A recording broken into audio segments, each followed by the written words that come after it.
Welcome back to another day of 31 Days of Horror. I'm your host, Stephen Bloodworth, filmmaker and indie film critic.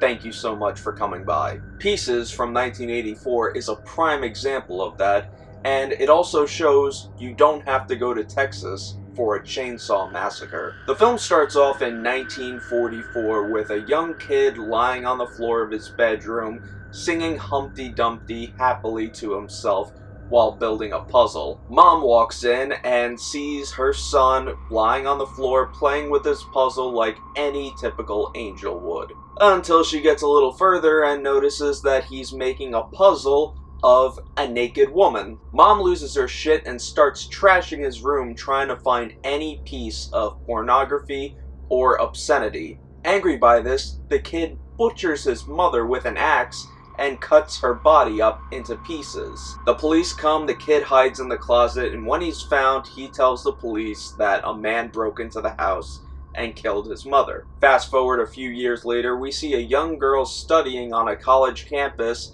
and somebody just walks up on her and cuts her head off with a chainsaw. The police come to investigate the crime scene and notice the woman's head is gone. More and more murders happen on this college campus, all involving women, and every murder victim has at least one body part missing from them. Now, this may come as a spoiler, maybe not, but the whole motive behind this killer, who we don't know who it is until the end of the film, is to take pieces of each of his murder victims to kind of construct this life-size Frankenstein-type body of his mother. Kind of like Mrs. Voorhees in Friday the 13th Part 2, but it's an entire body as opposed to just the head.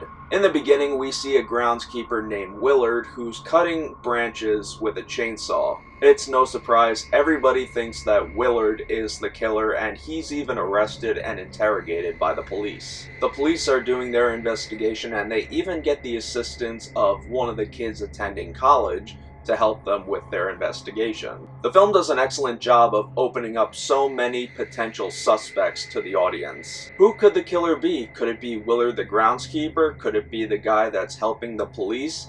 Could it be one of the police officers? Could it be one of the professors?